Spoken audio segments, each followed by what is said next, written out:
باللہ من الشیطان الرجیم بسم اللہ الرحمن الرحیم الحمد للہ رب العالمین وصلی اللہ علی محمد وآلہ الطاہرین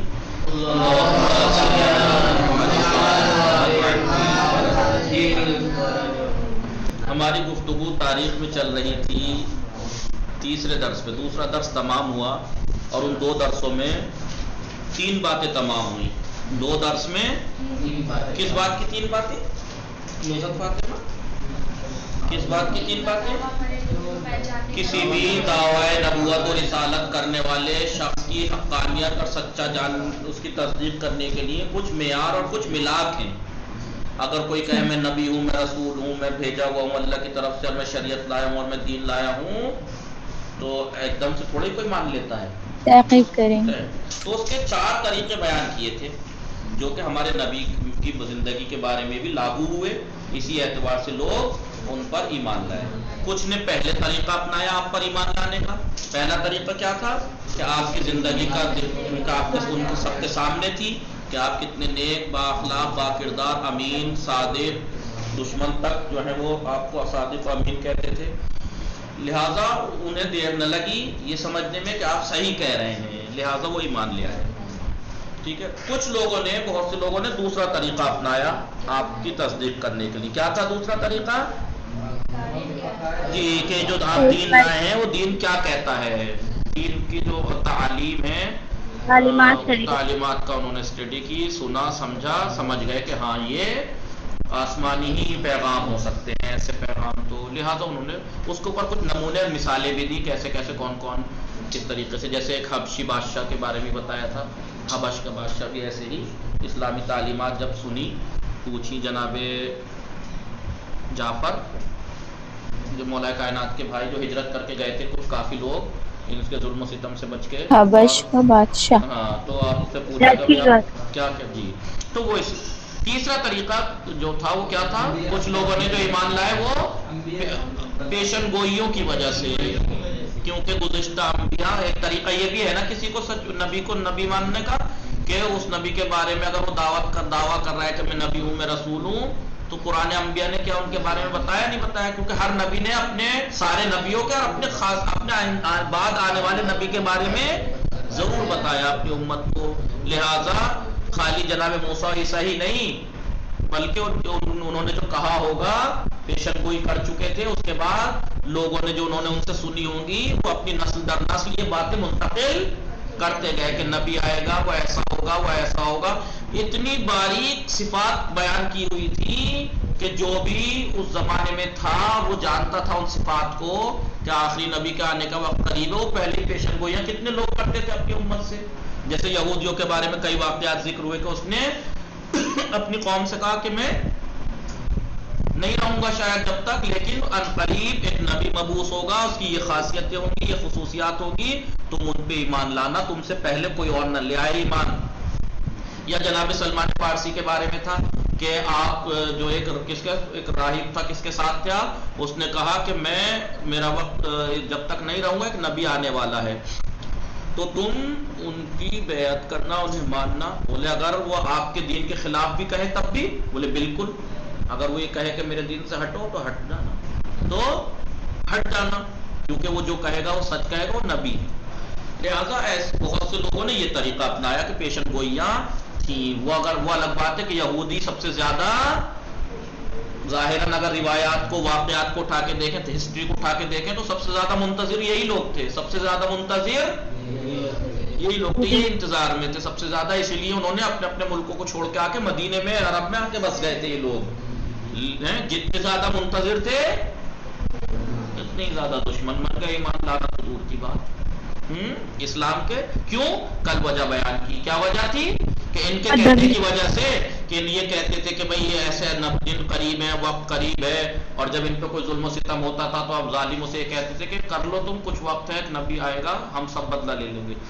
اتنا کچھ اعتقاد تھا انہیں، بھروسہ تھا، مانتے تھے، جانتے تھے. ان کے کہنے کی وجہ سے اور لوگ ایمان لے آئے جب پیغمبر نے نبوت کا اعلان کیا، لیکن یہی نہیں لائے. وجہ کیا بتائی؟ تعصب کہ بنی اسرائیل سے ہونے چاہیے تھے. یہ تو ہمارے نسل سے، خود سے بنی اسرائیل سے نہیں ہے، لہٰذا ہم نہیں ماننے کے. یہ وجہ. آج تیسرا 3 طریقے پڑھ لیے. چوتھا طریقہ آپ جانتے ہیں کہ معجزہ. چوتھا طریقہ کیا ہے؟ معجزہ. اب وہی تیسرے درس میں بیان کریں گے. پیغمبر اسلام اور اعجاز. اعجاز آسمانی پیغمبر کی شناخت کا چوتھا طریقہ معجزہ ہے. پیغمبر جو آسمانی پیغمبر ہے اس کو پہچاننے کا چوتھا طریقہ کیا ہے؟ معجزہ.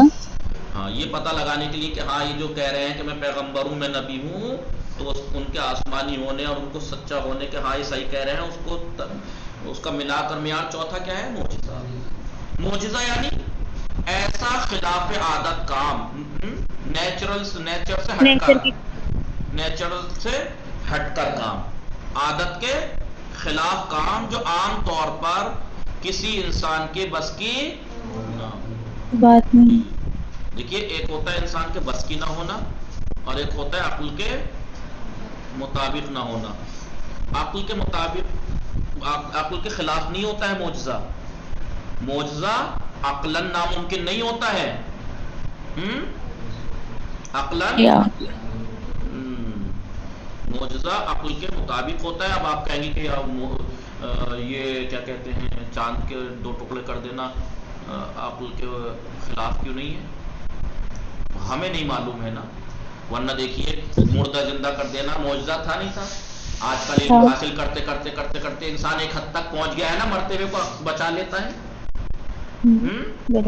تو وہ معجزہ جو یہ کام ہوتا ہے وہ انسان کا از حیث انسان انجام دینا سے عاجز ہوتا ہے، لیکن عقل کے خلاف نہیں ہوتا ہے. وہ ممکن ہے کہ ایک زمانہ آئے اور آپ کو دیکھ لیں گے کہ، اور ہاں اس میں کئی چیزیں ہیں آپ دیکھیے گا. ایک تو عادت کے برخلاف ہو کام، کسی انسان کے بس کے نہ ہو، اور یہ اسباب کے زیر اثر ظاہر نہیں ہوتا کہ اسباب کی وجہ سے ظاہر ہو، بلکہ یہ نہیں ہے کہ، اور یہ کھلونا بھی نہیں ہے کہ جب چاہے لو جی تماشا دکھانے کھڑے ہو جاتے ہیں جیسے لوگ. ایسا بھی نہیں ہے معجزہ. نہیں، نبی یہ نہیں ہے کہ اٹھتے پھرتے بس معجزے دکھا رہے تھے، معجزے کی زندگی جی رہے تھے. نہیں، نارمل زندگی جیتا ہے ایک نبی، ایک معصوم. وقت پڑنے پہ ایسا ہوتا ہے. ٹھیک ہے، کیونکہ انبیاء دعوے دار ہیں کہ میرا رابطہ خالق کون و مکان سے ہے. جی، اس کون و مکان کو، اس کائنات کو جس نے خلق کیا ہے، ہمارا تعلق رابطہ اس ذات سے یعنی اللہ سے ہے. یہ نبیوں کا یہی تو دعویٰ ہوتا ہے اور وہ اس کی بات سنتے ہیں. لہٰذا اپنے اس دعوے کی دلیل پیش کرنا چاہیے. وہ دلیل کیا ہے؟ معجزہ دکھانا ہے جو خدا کے علاوہ کوئی اور انجام نہیں دے سکتا. لہٰذا جب آپ ایسی کوئی چھوٹا موٹا کام کر کے کوئی نبی دکھا دے تو ایک انسان کوشش کر کے، وہ انسان بھی اگر دکھا سکتا ہے تو پھر وہ معجزہ کیسا؟ وہ دعویٰ کر رہے ہیں کہ میرا رابطہ ایسی ذات سے ہے جو خالق کون و مکان یعنی اللہ سے، تو ان کا دکھایا ہوا معجزہ بھی ایسا ہی ہونا چاہیے جو نارملی انسان انجام نہ دے سکتے ہوں، عاجز ہوں. اسی لیے اس کو معجزہ کہا گیا ہے. پیغمبر اسلام نے انبیاء سلف یعنی گزرے ہوئے انبیاء کے معجزوں کو قبول بھی کیا ہے، اور قرآن کریم میں پیغمبروں کے 10 معجزوں کی طرح آپ دیکھیے قرآن میں پڑھتے ہیں کتنے معجزے پرانے انبیاء کے ذکر ہوئے ہیں. اس لحاظ سے انہیں خود بھی صاحب اعجاز ہونا چاہیے. جب آپ کی کتاب میں دوسروں کے معجزے ذکر ہیں اور آپ مانتے ہیں تو آپ کو بھی معجزے ہونے چاہیے آپ کے پاس بھی. ایسا نہیں ہو سکتا کہ دیگر انبیاء کے معجزے تو بیان کریں آپ لیکن خود اس سے خالی ہوں، خود آپ کے پاس معجزہ نہ ہو اور یہ کہیں کہ گزشتہ انبیاء اپنی نبوت کے اس بات پر دلیل بے عنوان معجزہ رکھتے تھے. ان کے پاس دلیل جو ہوتی معجزہ تھا ان کا دلیل ثابت کرنے کے لیے کہ ہاں ہم نبی ہیں، اور ہمارے پاس وہ دلیل نہیں ہے، ہماری دعوت بغیر معجزے کے آپ قبول کرو. ایسا نہیں ہو سکتا، ایسا نہیں ہو سکتا. ٹھیک ہے، آئیے. پیغمبر اسلام صلی اللہ علیہ وآلہ وسلم سے ظاہر شدہ معجزات تاریخی کتابوں میں ذکر ہیں. ہمارے نبی کے معجزات تاریخی کتابوں میں ذکر ہیں بہت. کتنے معجزات، خود کتنے معجزات آپ نے دیکھے ہوں گے، سنے ہوں گے، پڑھے ہوں گے. بلا ذری کہتے ہیں، ایک راوی ہیں، وہ یہ کہتے ہیں ورقہ ابن نوفل جو پیچھے آپ نے پڑھا تھا نے حضرت محمد سے کہا کوئی معجزہ بغیر علامت اور اثر کے مبعوث نہیں ہوا. کوئی بھی معجزہ، کیونکہ پڑھا لکھا شخص تھا، جانکار تھا، کیا کہا اس نے؟ کوئی پیغمبر بغیر کسی علامت اور اثر کے مبعوث نہیں، وہ نہیں بھیجا گیا. اس کے پاس کوئی علامت ضرور ہے. لہٰذا آپ کی کیا علامت ہے؟ آپ اپنی علامت دکھائیے. تو رسول خدا نے درخت سمرا کو آواز دی، ایک درخت تھا اس کو آواز دی تو وہ حرکت میں آ گیا اور زمین سے اکھڑ کر آپ کے قدموں پر نثار ہو گیا۔ تو ورقہ نے کہا میں آپ کی رسالت کی گواہی دیتا ہوں، لہٰذا اگر آپ مجھے جہاد کا حکم دیں گے تو جہاد کروں گا اور آپ کی حمایت کروں گا۔ لہٰذا پڑھا لکھا شخص تھا، جانتا تھا کہ نبی کی کیا خصوصیات ہوتی ہیں، کیا سب کچھ سب جانتا تھا۔ کیا کہا کہ ہر نبی کی کچھ علامت ہوتی ہے، آپ کی کیا علامت ہے؟ آپ کی خود ایک مہر نبوت تھی، آپ کے اوپر کندہ ہوئی ہوئی تھی جسم پر، جی اور خود اور بہت سے معجزے آپ نے تاریخ میں آپ کے سب تھے۔ امیر المومنین علی بن ابی طالب علیہ السلام فرماتے ہیں میں رسول خدا کی خدمت میں تھا کہ قریش کی ایک جماعت آپ کے پاس آئی اور کہنے لگی اے محمد تم بڑے عظیم امر کا دعویٰ کر رہے ہو، بہت بڑی چیز کا دعویٰ کر رہے ہیں آپ، نبوت کا، رسالت کا، جس کا کبھی تمہارے آباء و اجداد اور خاندان والوں نے نہیں کیا ایسا کام، لہٰذا ہم تم سے سوال کریں گے، اگر جواب دے دو گے تو مان لیں گے ہم کہ تم اللہ کے رسول اور پیغمبر ہو، ورنہ آپ کو جھوٹا اور جادوگر سمجھیں گے۔ پیغمبر اسلام نے کہا تم لوگ کیا چاہتے ہو؟ ٹھیک ہے، انہوں نے جواب دیا اس درخت سے کہو کہ اپنی جگہ سے اکھڑ کر تمہارے پاس آ جائے۔ ٹھیک ہے، کہا خداوند عالم ہر چیز پر قادر ہے، آپ نے فرمایا اگر تمہاری مراد پوری ہو گئی تو کیا ایمان لے آؤ گے اور حق کی گواہی دو گے؟ جی سب نے بھائی ایک زبان کہا، ایک زبان ہو کر کہا ہاں۔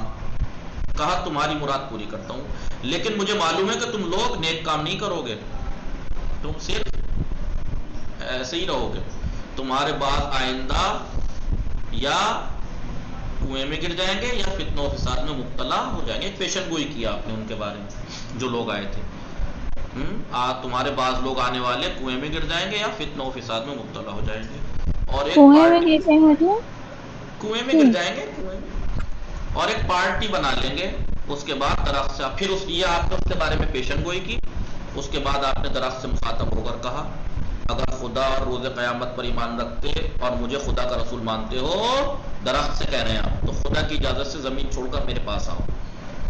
امیر المومنین علی بن ابی طالب علیہ السلام نے فرمایا خدا کی قسم درخت اپنی جگہ سے اکھڑ کر حضرت کی طرف حرکت کرنے لگا، تو ایسی حالت میں پرندوں کے پر پھڑپھڑانے کی آواز بھی تھی۔ ٹھیک ہے، رسول کی خدمت میں آیا وہ درخت اور حضرت کے سامنے کھڑا ہو گیا، اور اس کے بعد شاخیں حضرت کے سر پر سایہ فگن ہو گئی، وہ شاخوں نے آپ کے اوپر سایہ کر لیا، اور بعض مہر نبوت کو بوسہ دینے لگی، بعض ٹہنیاں پیڑ کی آپ کی جو مہر نبوت تھی آپ کے اوپر اسے چومنے لگی۔ تو مولا کیا فرما رہے ہیں اور میں اس گھڑی حضرت کی دانی سمت کھڑا تھا۔ ٹھیک ہے، تو معجزہ، اور ہاں دیکھیے معجزے کی خاص بات یہ ہے کہ معجزہ پہلی بات تو ایسے نہیں دکھایا جاتا، اپنے دعوے کی دلیل کے طور پر دکھایا جاتا ہے، وہ بھی جب لوگ کہیں دعوے کی دلیل کے، جو دعویٰ کیا ہے اس کو دلیل دینے کے لیے دیا جاتا ہے، ایک بات۔ دوسرا اس میں کئی چیزیں شرطیں ہیں، معجزے میں کئی چیزیں شرطیں۔ پہلا سب سے پہلی اور اہم چیز کیا کہ وہ خارق العادت ہو، عادت کے بالکل اپوزٹ ہو۔ عادت کا اپوزٹ مثلا عادت کیا ہے؟ سورج پچھم سے نکلتا ہے، عادت کے خلاف مثلا کسی اور سمت سے نکل جائے، عادت سے ہٹ کے ہو، پہلی بات۔ دوسری چیز دعوے کے ساتھ ہو، دوسری چیز چیلنج ہونا چاہیے، معجزے میں چیلنج ہونا چاہیے۔ آپ نے قرآن میں پڑھا ہوگا تحدی ایک ورڈ ہے، تحدی ہونی چاہیے، قرآن میں آپ نے جگہ جگہ پڑھا ہوگا۔ چیلنج ہے یا نہیں قرآن کے بارے میں؟ ہے اگر ان کنتم فی ریب مما نزلنا علی عبدنا، اگر آپ لوگوں کو شک ہے کہ جو ہم نے اپنے بندے یعنی جناب رسول پہ نازل کیا اس کے بارے میں اگر تمہیں شک ہے یعنی قرآن کے بارے میں، فاتو بسورۃ من مثلہ، اگر تمہیں شک ہے تو جاؤ اس جیسا ایک سورہ لے آؤ، اس جیسا قرآن لے آؤ۔ پھر چیلنج تھوڑا گھٹایا، 10 سوروں کا جواب لے آؤ، گھٹایا 1 سورے کا جواب لے آؤ، اور یہ نہیں کہ تم لے آؤ، چاہو تو اللہ کو چھوڑ کر باقی دنیا کی ہر چیز کی مدد لے لو۔ چیلنج ہے یا نہیں؟ ہے جی، معجزے میں چیلنج ہونا چاہیے، اور وہ چیلنج، اور دیکھیے آج تک قرآن کا چیلنج ہے نہیں ہے۔ آپ کو کیا لگتا ہے کہ قرآن میں جو جگہ جگہ چیلنج ہے، چیلنج ایکسیپٹ کرنا زیادہ آسان تھا یا رسولوں سے جنگیں کرنا زیادہ آسان تھا؟ چیلنج ایکسیپٹ کرنا زیادہ آسان تھا۔ آپ کو کیا لگتا ہے عرب والوں نے کوشش نہیں کی اس کا جواب لانے کی؟ عاجز آ گئے،